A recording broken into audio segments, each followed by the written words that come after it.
छोटकू के घर में मास्टर साहब रहा चला छोटकू। हाँ प्रणाम मास्टर साहब। अरे प्रणाम प्रणाम। छोटकू कैसन बा? सब कोई ठीक ठाक है। आप लोग कैसे हैं?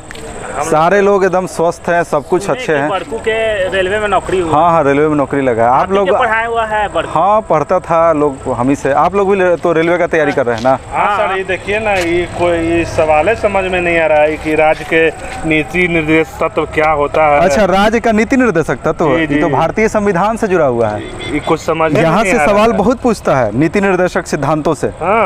चलिए आप लोग को बता देते हैं सारा का सारा डाउट। चलिए उनसे बात कर लीजिएगा आप लोग। चलिए इसको पहले हम समझाते हैं राज्य के नीति निर्देशक तत्व आखिरकार होता क्या है। देखिए सबसे पहले तो आप ये समझिए राज्य क्या है, फिर नीति क्या है, फिर निर्देशक तत्व क्या है। देखिए भारतीय संविधान में राज्य का क्या मतलब होता है। भारतीय संविधान में राज्य का मतलब होता है कोई भी जो सरकार का कोई भी पार्ट है, कोई भी हिस्सा है, सब राज्य है। चाहे वो केंद्र सरकार हो या राज्य सरकार हो या जो स्थानीय स्वशासन व्यवस्था है, जो गांवों में पंचायत होता है, शहरों में नगर पालिका होता है, सब वो राज्य आता है। तो संविधान में राज्य का मतलब, खड़ा रहिए ना, थोड़ा सा बैठने में दिक्कत होगा। तो समझ गए राज्य का मतलब, समझे आप लोग। संविधान में राजनीतिक का कोई भी पुस्तक में राज्य मिलेगा तो इसका मतलब ये वाला राज्य नहीं, यूपी बिहार नहीं, आप मोटे तौर पर कोई भी हो सकता है, सरकार समझिए मोटे तौर पर। भारत के संविधान में निर्देश दिया गया है नीति निर्देशक तत्वों के माध्यम से राज्य को, सरकार को, कि आप लोग ऐसा नीति बनाइए, ऐसा आप लोग नियम बनाइए कि किसी भी जनता को कष्ट नहीं हो, किसी को भी न्याय के लिए वंचित नहीं रहना पड़े, समाज में समानता आए, ऐसी ऐसी योजनाएं बनाइए, ऐसा नियम बनाइए। समझ गए? कोई दिक्कत नहीं है यहाँ तक? नहीं। नीति का मतलब ऐसा नियम बनाइए। और निर्देश मतलब, देखिए निर्देश का मतलब समझिए यहाँ पर सलाह दिया गया है संविधान के माध्यम से, करना नहीं करना अब राज्य के ऊपर है। समझ गए? यानी सरकार के ऊपर है। इसका जहाँ तक वर्णन की बात है तो इसका वर्णन किस अनुच्छेद में है और किस भाग में है, पहले ये जानिए। तो इसका वर्णन संविधान के भाग 4 में है, ठीक है। और पुस्तक तो आप लोग बहुत अच्छा लिए हैं, बहुत अच्छा किताब है लूसेंट। तो भाग 4 में है और अनुच्छेद कितना है? 36 से 51 में इसका वर्णन है। ये सब पूछता है, आप लोग याद रख लीजिएगा पहले। 36 से 51 अनुच्छेद 36 से 51 के बीच राज्य के नीति निर्देशक तत्वों का वर्णन है। समझ गए? ये कहाँ से लिया गया है जानते हैं आप लोग? किस देश के संविधान से लिया गया है? आयरलैंड के संविधान से लिया गया है। एक चीज़ और देखिए, क्या राज्य के लिए ये मजबूरी है इसको पालन करना या राज्य के मर्जी के ऊपर है? राज्य के मर्जी के ऊपर है, ठीक है। एक चीज़ और समझिए, क्या ये न्यायालय में वाद्य योग्य है? नहीं है। देखिए थोड़ा सा आप समझिए इसका मतलब क्या हुआ। जैसे कि आपको एक एग्जाम्पल हम उठाते हैं, अनुच्छेद 40 ग्राम पंचायतों का गठन। तो ग्राम पंचायतों का गठन होगा या नहीं होगा, न्यायालय उसके बारे में नहीं बोलेगा, सरकार को आदेश नहीं देगा कि तुम ग्राम पंचायत की स्थापना करो, यानी न्यायालय में ये मुद्दा नहीं जा सकता है। समझ रहे हैं? हालांकि ग्राम पंचायत का गठन हुआ है, ग्राम पंचायत को संवैधानिक रूप दे दिया गया है। कब से? 1992 से। सब बहुत ज़रूरी है। 73वां संविधान संशोधन के माध्यम से क्या किया गया है? ग्राम पंचायत को संवैधानिक रूप दिया गया है। देखिए थोड़ा सा एक बात फिर से समझिए आप लोग। नीति निर्देशक तत्व में आप लूसेंट पढ़िए, कोई भी किताब पढ़िए, जितना भी है ना 36 से 51 तक, उस पर कानून बनाना या नहीं बनाना राज्य के मर्जी के ऊपर है, ठीक है। लेकिन बहुतों पर कानून बन गया है। जैसे कि अनुच्छेद 40 में है ग्राम पंचायत, तो ग्राम पंचायत कोई राज्य में रहेगा नहीं रहेगा। 1992 के पहले मस्ट नहीं था राज्य के ऊपर, लेकिन अब मस्ट हो गया क्योंकि उसको संवैधानिक रूप दिया गया है। कोई दिक्कत है तो बोलिए। नहीं आप लोग, हम चाहते हैं कि आप लोग समझिए भाई, मेरे पास आए तो मेरा यही सोच है कि आप लोग पूरा अच्छा से समझ लीजिए क्या है। कोई भी दिक्कत है तो बोलिए आप लोग, ठीक है? कोई दिक्कत नहीं ना है? एक चीज़ आपको तो और पता ही होगा भारतीय संविधान के बारे में, कि भारतीय संविधान का 2/3 भाग 1935 का भारत शासन अधिनियम से लिया गया है। जानते हैं ना? ये भी सवाल पूछता है, नहीं जानिए आप लोग को, एकदम जरूरी है। कल्याणकारी राज्य की संकल्पना के लिए नीति निर्देशक तत्व है। कल्याणकारी मतलब क्या? सरकार ऐसा रहे कि लोगों के हित में काम हो, लोगों के लिए भलाई के लिए काम ऐसा हो। इधर ध्यान दीजिए, आप लोग कहाँ ध्यान दे रहे हैं? तो कल्याणकारी राज्य की अवधारणा कहाँ पर है? तो नीति निर्देशक तत्वों में है, के माध्यम से है। भाग 4 में है, अनुच्छेद 36 से 51, ठीक है। मौसम तो आज अच्छा किया हुआ है। चलिए, बहुत अच्छा किया हुआ, पानी भी आया। चलिए कोई बात नहीं। अब थोड़ा सा यहाँ ध्यान दीजिए, उसका समस्या का धीरे धीरे आप लोग समाधान कीजिएगा। आप लोग अच्छा नौकरी मिलेगा, पढ़िएगा तब ना। देखिए नीति निर्देशक तत्वों के माध्यम से सामाजिक, आर्थिक और राजनीतिक समानता स्थापित करने का प्रयास किया गया। सामाजिक, आर्थिक और राजनीतिक देखिए होता है, देखिए बिल्कुल इसमें तो सरकार ये बताता है कि कोई भी निर्देश को पालन करना है। देखिए पहले बात एक ये राज्य पे डिपेंड है, तो हमको ये नहीं समझ में आ रहा है इसमें कि सामाजिक आर्थिक राजनीति क्या है। ठीक, चलिए इसको समझाते हैं। पहला बात, नीति निर्देशक तत्वों के माध्यम से संविधान सलाह देता है, ये भाग सलाह देता है राज्य को, चाहे केंद्र सरकार को या राज्य सरकार को, मानना नहीं मानना उसके ऊपर, मानना उसके ऊपर है। हाँ, लेकिन देखिए यहाँ पर जो भी इसमें बात विवरण दिया गया है वो एक कल्याणकारी राज्य की मतलब सोच है। इस भाग के कल्याणकारी का मतलब, कल्याणकारी का मतलब है कि किसी जनता को दुख नहीं हो, किसी को कष्ट नहीं हो, किसी के साथ अन्याय नहीं हो, किसी का जनता के साथ भलाई हो, यही कल्याणकारी राज्य है। तो इसलिए तो दिया गया है। अब जैसे कि अनुच्छेद 40 ही देखिए ना, ग्राम पंचायत का वर्णन है। तो गांधी जी का सोच था कि जो गांव का आदमी है वो भी सरकार का हिस्सा बने। गांधी बाबा का सोच था, महात्मा गांधी हमारे राष्ट्रपिता का सोच था। चलिए कुछ और आगे चीज़ों को देखते और समझते हैं। मास्टर साहब हमारा तनी एक बार फिर से बताएं कि हमारा समझ में नहीं क्या। देखिए फिर से बताते हैं। राजनीतिक आर्थिक समाज, चलिए समानता, सामाजिक समानता का मतलब है समाज में जितना भी वर्ग है सब में एक समान आ जाए। पूरी तरीके से तो कोई समान नहीं होगा, कोई अमीर गरीब तो रहेगा ही, लेकिन ज़्यादा से ज़्यादा समानता आ जाए, ये कोशिश करना है। समानता का मतलब यहाँ पे हुआ क्या? समानता का मतलब हो गया, गांव में हम घूमेला तो वहाँ पे कहला कि तू ई है, तू छप्पड़ में रहे, तू ई करे है। हाँ, तो ये विचार भी बदलना है। समानता ही तो नहीं हुआ। नहीं, यही तो असमानता है ना। इसको बदलना है, तो इस असमानता को दूर करना है। हाँ, इसके लिए सरकार प्रयास भी कर रहा है, ऐसा बात नहीं है। बहुत सारा कानून, बहुत सारा नियम भी बना है, बहुत सारा प्रयास भी किया गया है।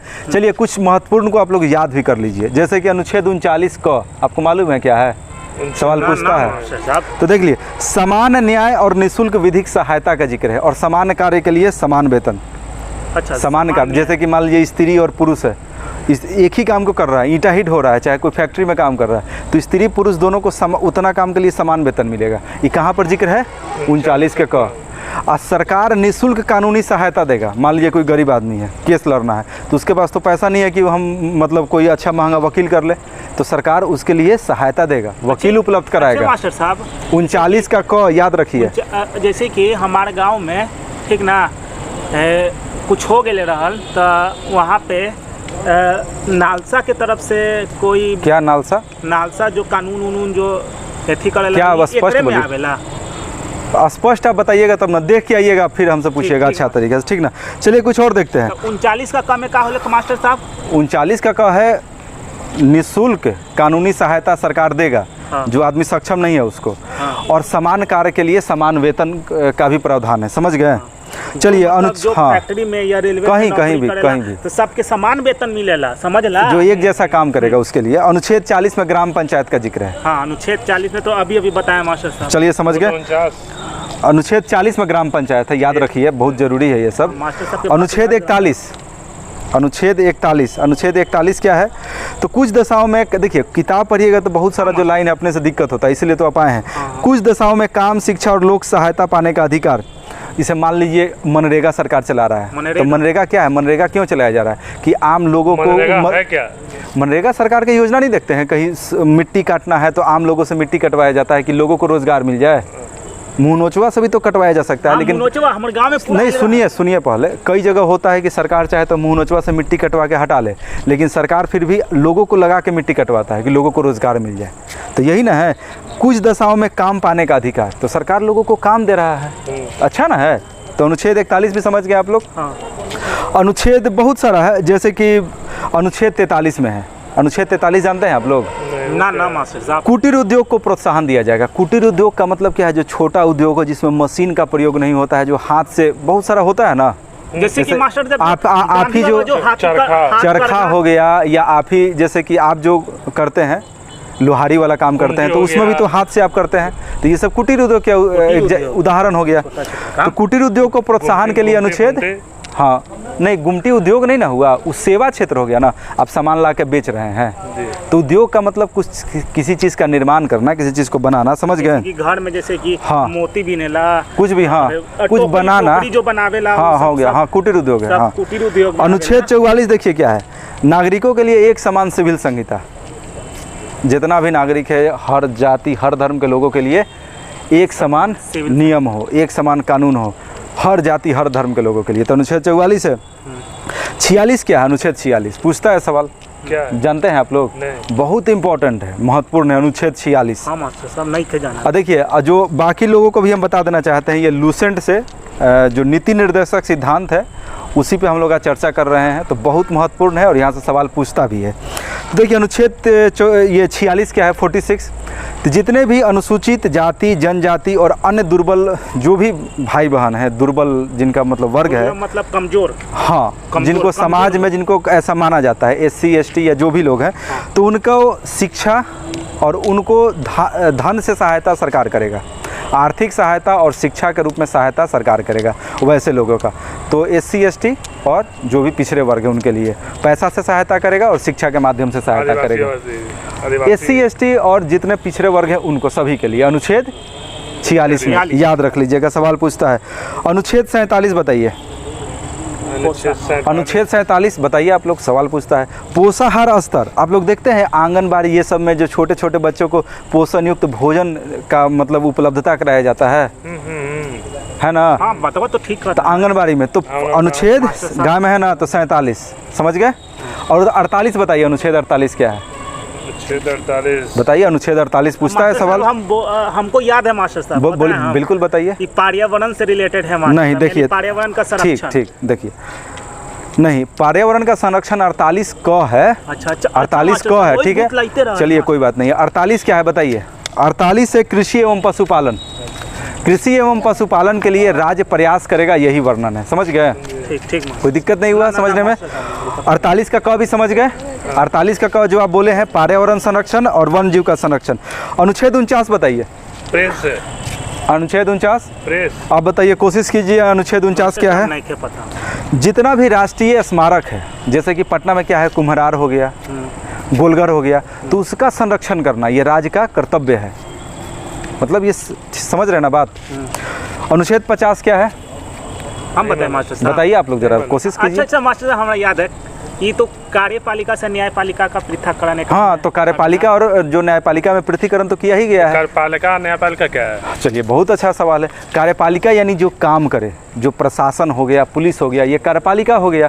जो सरकार हो गया, मंत्रिपरिषद है, मुख्यमंत्री है, ये लोग कार्यपालिका हैं जो काम करते हैं। और जो अब इसके बाद है न्यायपालिका। न्यायपालिका यानी कि हाई कोर्ट, सिविल कोर्ट, जो जितने भी जजेज हैं, मजिस्ट्रेट हैं, वो लोग न्यायपालिका का हिस्सा है, ठीक है? दोनों अलग अलग हैं। वो अनुच्छेद 50 में उनका वर्णन है कि कार्यपालिका अलग है, न्यायपालिका अलग है, समझ गए? अनुच्छेद 51 बताइए, बहुत अच्छा है अनुच्छेद 51। मास्टर साहब, हमरा कुछ नहीं पता। नहीं, अभी तो आप थोड़ा कोशिश किए थे, बताइए मास्टर साहब। चलिए, कोई बात नहीं है, कोई बात नहीं, बताइए अनुच्छेद 51 बताइए। अंतर्राष्ट्रीय शांति और सुरक्षा के लिए हमारा देश काम करेगा। हमारा देश कभी भी किसी से लड़ना नहीं चाहता है, मजबूरी वश ही किसी से मतलब अगर कुछ दिक्कत हो तो हमारा देश कोई कदम उठाएगा। अरे वाह, हमारा तो देश महान भारत, तो हमारा देश तो शुरू से महान है, अशोक के समय से भारत शुरू से। हाँ बिल्कुल, तो अनुच्छेद 51 समझ गया, अंतर्राष्ट्रीय शांति का प्रयास करेगा। अनुच्छेद 350 क क्या है? सवाल पूछता है। हिंदी का प्रोत्साहन करना है, ऐसे कुछ है? प्रार्थ नहीं, देखिए आप लोग गौर कीजिए, अंत में दो ही चीज़ बताएंगे। अनुच्छेद 350 के क, 350 के क क्या है और 351 क्या है, बताइए, कोशिश कीजिए जरा आप लोग। प्राथमिक स्तर पर किसी को जीते। 350 के क है प्राथमिक स्तर पर मातृभाषा में शिक्षा देना।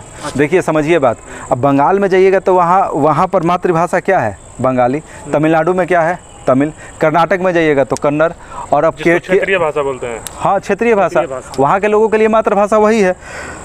तो प्राथमिक स्तर पर मातृभाषा में शिक्षा देना, ये है अनुच्छेद 350 के क। 351 बताइए क्या है? हिंदी का प्रोत्साहन। बिल्कुल सही, आप तो जान रहे हैं हिंदी का ना मास्टर साहब, हम चलिए कोई बात नहीं है, हिंदी का प्रोत्साहन। चलिए, केटी शाह क्या बोले थे जरा आपको याद है? नीति निर्देशक तत्वों के बारे में। केटी शाह कौन थे? केटी शाह कौन रहा है मास्टर? केटी शाह देखिए, जाहिर सी बात है, ये संविधान का हिस्सा है। ये सब जो अभी पढ़ रहे हैं नीति निर्देशक तत्व, इसके बारे में कौन बोलेगा? जाहिर सी बात है, कोई राजनीतिक शास्त्र का कोई विद्वान रहे होंगे, जाहिर सी बात है। तो केटी शाह क्या बोले थे? केटी शाह बोले थे कि नीति निर्देशक तत्व एक ऐसा चेक है जो आप चेक लेकर जाइएगा तो बैंक में वो भंजेगा कि नहीं, उसका कोई गारंटी नहीं है। इसका देखिए मतलब ऐसा क्यों बोले हैं कि नीति निर्देशक तत्व में जो नियम है, राज्य उसका पालन करेंगे या नहीं करेंगे, राज्य के मर्जी के ऊपर है। तो उसी तरह से तुलना कर दिए, एक ऐसा चेक है आप बैंक में लेके जाइएगा तो भंजेगा कि नहीं, वो राज्य के ऊपर है। समझ गए क्यों बोले? तो केटी शाह का कथन भी आप लोग याद रखिएगा। और अब इसमें अब तो कोई ज़्यादा है नहीं। तो राज्य का नीति निर्देशक तत्व जो है भारतीय संविधान के भाग 4 में है, अनुच्छेद 36 से 51 में। तो आप लोगों को समझ में आ गया होगा। तो ये पुस्तक लीजिए, कभी भी दिक्कत होगा तो और भी कोई दिक्कत होगा चैप्टर तो जरूर आइए। राम राम मास्टर। ठीक ठीक, राम राम। प्रणाम सर।